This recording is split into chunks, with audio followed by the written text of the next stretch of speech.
श्री कृष्ण शरणम मम। जय श्री कृष्णा मेरी सोल फैमिली। आध्यात्म आपके अपने चैनल पर मैं नंदा आप सबका बहुत बहुत स्वागत करती हूँ। श्रीमद् भागवत महापुराण का नवम स्कंध तीसरा अध्याय चल रहा है और महर्षि च्वयन और सुकन्या का चरित्र, राजा सरियाती का वंश। श्री सुखदेव जी कहते हैं, परीक्षित मनुपुत्र राजा सरियाती वेदों का निष्ठावान विद्वान था। उसने अंगिरा गोत्र के ऋषियों के यज्ञ में दूसरे दिन का कर्म बतलाया था। उसकी एक कमल लोचना कन्या थी।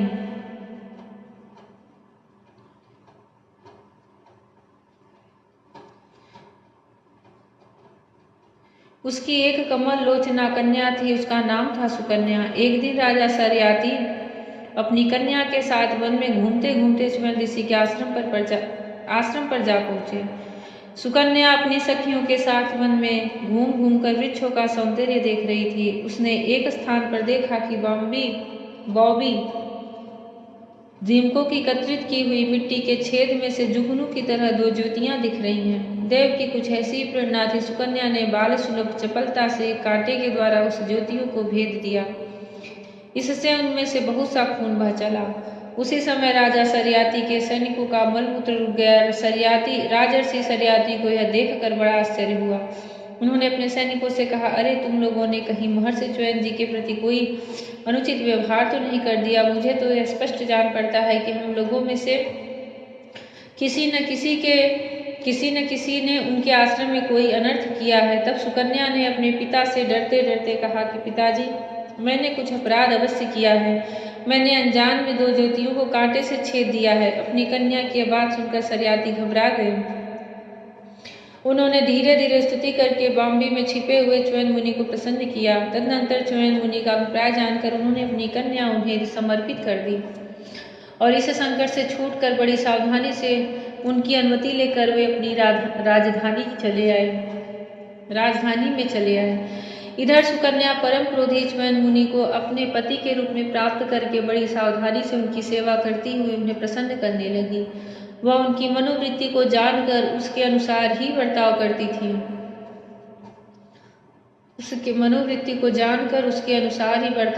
थी। कुछ समय बीत जाने पर उनके आश्रम पर दोनों अश्विनी कुमार आए। च्वयन मुनि ने उनका यथोचित सत्कार किया और कहा कि आप दोनों समर्थ हैं, इसलिए मुझे युवावस्था प्रदान कीजिए। मेरा रूप एवं अवस्था ऐसी कर दीजिए जिसे युवती स्त्रियां चाहती हैं। मैं जानता हूँ कि आप लोग सोमपान के अधिकारी नहीं हैं, फिर भी मैं आपको यज्ञ में सोम रस का भाग दूंगा।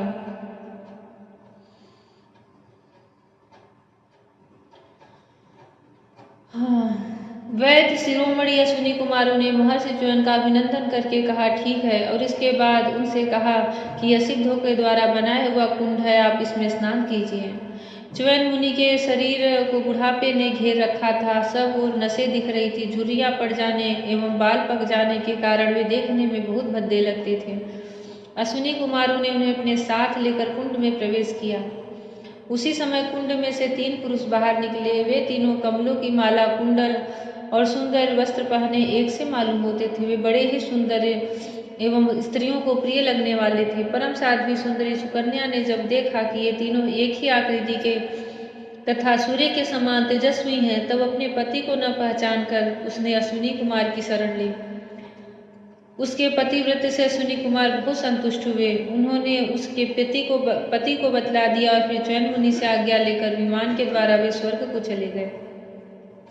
कुछ समय के बाद यज्ञ करने की इच्छा से राजा सरियाती च्वयन मुनि के आश्रम पर आए। वहां उन्होंने देखा कि उनकी कन्या सुकन्या के पास एक सूर्य के समान तेजस्वी पुरुष बैठा हुआ है। सुकन्या ने उनके चरणों की वंदना की। सरियाती ने उसे आशीर्वाद नहीं दिया और कुछ अप्रसन्न से होकर बोले, दुष्टे, यह तूने क्या किया? क्या तूने सबके वंदनीय च्वयन मुनि को धोखा दे दिया? अवश्य ही तूने उनको बूढ़ा और अपने काम का न समझकर छोड़ दिया और अब तू इस राह चलते जार पुरुष की सेवा कर रही है। तेरा जन्म तो बड़े ऊंचे कुल में हुआ था, यह उल्टी बुद्धि तुझे कैसे प्राप्त हुई? तेरा यह व्यवहार तो कुल में कलंक लगाने वाला है। अरे राम राम, तू निर्लज्ज होकर जार पुरुष की सेवा कर रही है और इस प्रकार अपने पिता और पति दोनों के वंश को घोर नरक में ले जा रही है। राजा सरियाती के इस प्रकार कहने पर पवित्र मुस्कान वाली सुकन्या ने मुस्कुराकर कहा, पिताजी, ये आपके जामाता एवं भृगुनंदन महर्षि च्युयन ही हैं। इसके बाद उसने अपने पिता से महर्षि च्युयन के यौवन और सौंदर्य की प्राप्ति का सारा वृत्तांत कह सुनाया। वह सब सुनकर राजा सरियाती अत्यंत विस्मित हुए। उन्होंने बड़े प्रेम से अपनी पुत्री को गले से लगा लिया। महर्षि च्युयन ने वीर सरियाती से सोम यज्ञ का अनुष्ठान करवाया और सोमपान के अधिकारी न होने पर भी अपने प्रभाव से अश्विनी कुमारों को सोमपान कराया। इंद्र बहुत जल्दी क्रोध कर बैठते हैं, इसलिए उनसे यह सहा न गया। उन्होंने चिढ़कर सरियाती को मारने के लिए वज्र उठाया। महर्षि च्युयन ने वज्र के साथ उनके हाथ को ही स्तंभित कर दिया। तब सब देवताओं ने अश्विनी कुमारों को सोम का भाग देना स्वीकार कर लिया। उन लोगों ने वैध होने के कारण पहले अश्विनी कुमारों का सोमपान से बहिष्कार कर रखा था। परीक्षित, सरियाती के 3 पुत्र थे, उत्तान, बरही, आनर्त और भूरिसेन। आनर्त से रेवत हुए।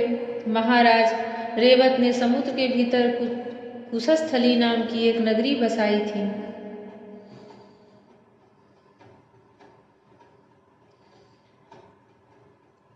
उसी में रहकर वे आनर्त आदि देशों का राज्य करते थे। उनके 100 श्रेष्ठ पुत्र थे, जिनमें सबसे बड़े थे कुकुदमी। कुकुदमी अपनी कन्या रेवती को लेकर उनके लिए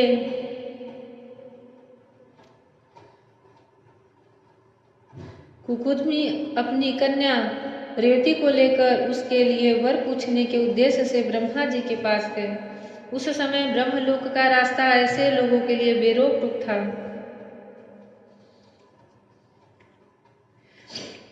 टोक था। ब्रह्मलोक में गाने बजाने की धूम मची हुई थी। बातचीत के लिए अवसर न मिलने के कारण वे कुछ क्षण वहीं ठहर गए।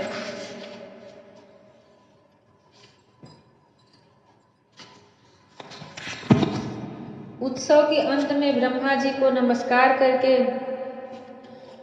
उन्होंने अपना अभिप्राय निवेदन किया। उनकी बात सुनकर भगवान ब्रह्मा जी ने हंसकर कहा, महाराज, तुमने अपने मन में जिन लोगों के विषय में सोच रखा था वे सब तो काल के गाल में चले गए। अब उनके पुत्र पौत्र अथवा नातियों की तो बात ही क्या है, गोत्रों के नाम भी नहीं सुनाई पड़ते। इस बीच में 27 चतुर्युगी का समय बीत चुका है। इसलिए तुम जाओ। इस समय भगवान नारायण के अंशावतार महाबली बलदेव जी पृथ्वी पर विद्यमान है। राजन, उन्हीं नर रत्न को यह कन्या रत्न तुम समर्पित कर दो, जिनके नाम लीला आदि का श्रवण कीर्तन बड़ा ही पवित्र है। वे ही प्राणियों के जीवन सर्वस्व भगवान पृथ्वी का भार उतारने के लिए अपने अंश से अवतीर्ण हुए हैं। राजा कुकुद ने ब्रह्मा जी का यह आदेश प्राप्त करके उनके चरणों की वंदना की और अपने नगर में चले आए। उनके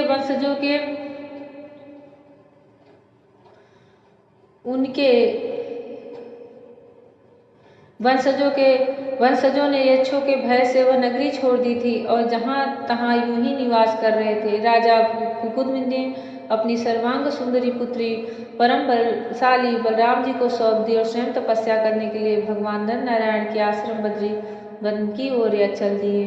जय श्री कृष्ण। राधे राधे। जय श्री कृष्ण। हरि ओम।